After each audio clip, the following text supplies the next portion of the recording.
Tutaimarisha viwanda vya uchapaji kwa kuboresha miundombinu na kununua mashine za kisasa, kwani mashine zilizopo kwa sasa zimepitwa na wakati. Kwa hiyo tuna lengo la kuimarisha viwanda vyetu ili visaidie katika kazi ya uchapaji.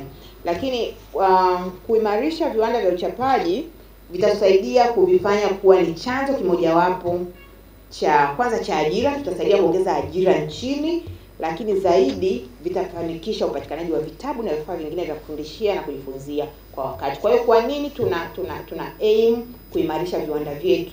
Kwa sababu tunataka kuongeza chanzo cha ajira, lakini pia kuharakisha upatikanaji wa vifaa vya kufundishia na kujifunzia.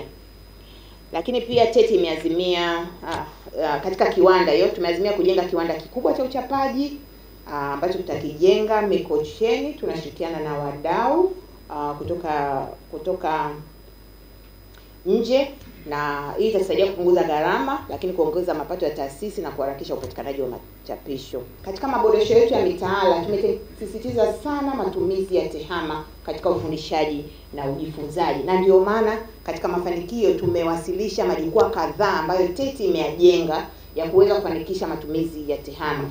Sasa changamoto ni gharama ya internet zinazoathiri matumizi ya majukwaa ya kielimu.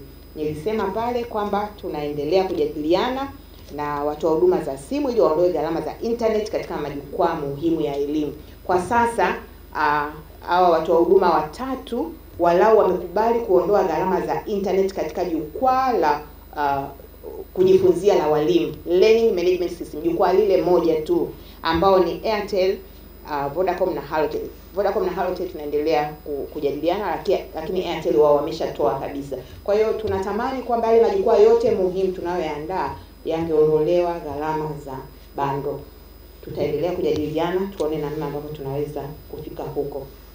Changamoto nyingine ni upungufu wa watumishi katika baadhi ya masomo. Tunafahamu tumefanya mapitio ya mtaala, kwa hiyo yameleta uhitaji wa kuwa na walimu na watumishi taasisi ya Tanzania katika fani kwa mfano za muziki, sanaa bunifu, chakula na lishe na ushoni.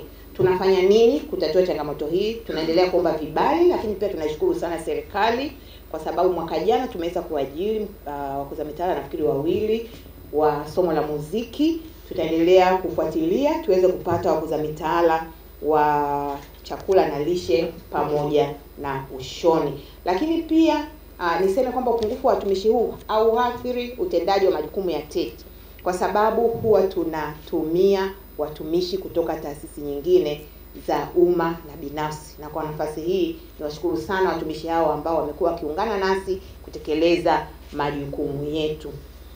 Na